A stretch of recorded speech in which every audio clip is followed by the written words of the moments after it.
Tricky యాప్స్కి స్వాగతం. Simple interest. ఇప్పుడు మనం సింపుల్ ఇంట్రెస్ట్ చాప్టర్ నుండి కీ పాయింట్స్ మరియు ఇంపార్టెంట్ ఫార్ములే తెలుసుకుందాం. అన్ని కాంపిటేటివ్ ఎగ్జామ్స్లో ఈ చాప్టర్ నుండి అట్లీస్ట్ ఒక క్వశ్చన్ అయినా వచ్చే పాసిబిలిటీ ఉంది. ఈ కీ పాయింట్స్ని క్లియర్గా తెలుసుకుందాం. ప్రిన్సిపల్. ఇంట్రెస్ట్ యాడ్ చేయకుండా ఉన్న సమ్ ఆఫ్ మనీని ప్రిన్సిపల్ అని అంటాము. ఒక ఎగ్జాంపుల్ చూద్దాం.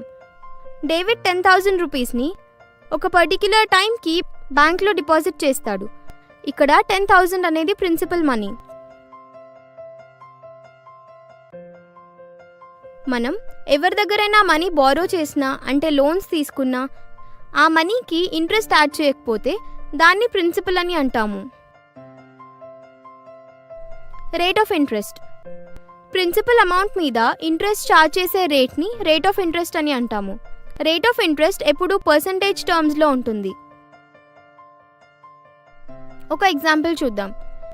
డేవిడ్ 10,000 రూపీస్ని బ్యాంక్లో 8% పర్ యానం ఇంట్రెస్ట్ మీద డిపాజిట్ చేస్తాడు. ఇక్కడ 8% అనేది రేట్ ఆఫ్ ఇంట్రెస్ట్. ఇప్పుడు కొన్ని ఫార్ములే తెలుసుకుందాం. Formula 1. Simple interest.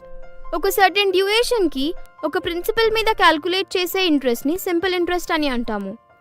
Simple interest calculate చేయడానికి formula simple interest SI is equal to principal P into time T into rate R divided by 100, లేదా simple interest SI is equal to P into T into R by 100.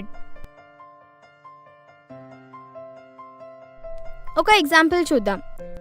David 20,000 రూపీస్ని బ్యాంక్లో 4 ఇయర్స్కి 6% ఇంట్రెస్ట్కి deposit చేస్తాడు. ఇక్కడ simple interest ఎంత? Solution చూద్దాం. Question ప్రకారం principal 20,000 time 6 years మరియు rate 4%. So ఇప్పుడే తెలుసుకున్న ఫార్ములా ప్రకారం simple interest is equal to principal into time into rate by 100, అంటే 20,000 ఇంటూ 6 ఇంటూ 4 బై 100 అంటే 4,800. సో ఇక్కడ simple interest 4,800. Thanks for watching. For full videos, download our app from the Play Store.